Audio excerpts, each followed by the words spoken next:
when those of us who are white turn away, when we turn away from folks and do that separation. And I would love folks, I know the chat's not open, but like check in with yourself. Yeah. When someone said a thing, have you, more often than not, do you move in or do you move away? Because I know I've had times in my life where I'm like, this is my move instead of this. Yeah. Like, and I'm leaning in for folks, are we moving towards or away from?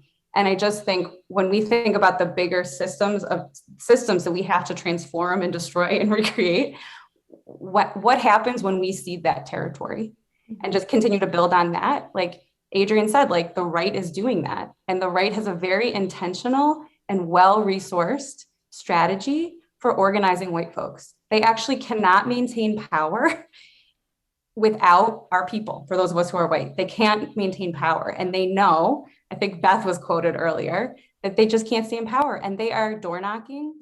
They have media empires dedicated to talking to people and helping white people make sense of the world and make meaning of what's happening.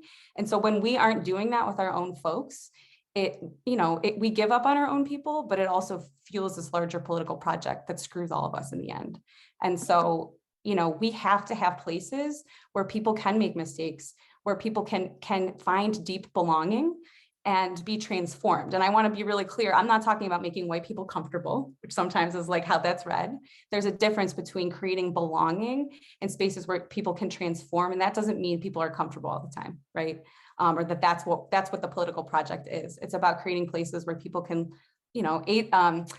one of our elders and ancestors, Anne Braden, who was a white anti-racist woman from Louisville, Kentucky, talked all of the time about how white folks are constantly in a state of flux and could go one way or the other. And that our responsibility is to help people think in new ways and experience new things.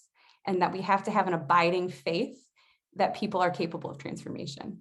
Because if we don't, what are we doing? And if we don't, like, it's really hard. So we have to, I think part of our work is to cultivate and continue to pay attention to our belief, cultivate a belief that people can transform. Because, I did. And if you're on this call, you probably didn't wake up with the consciousness. You weren't born with the consciousness that you have that got you on this call tonight. So I think it's really important that those of us who are white, are really tapped into our humility about, we're just, that we're tapped into our humility. None of us are perfect. Perfection's not the goal anyways.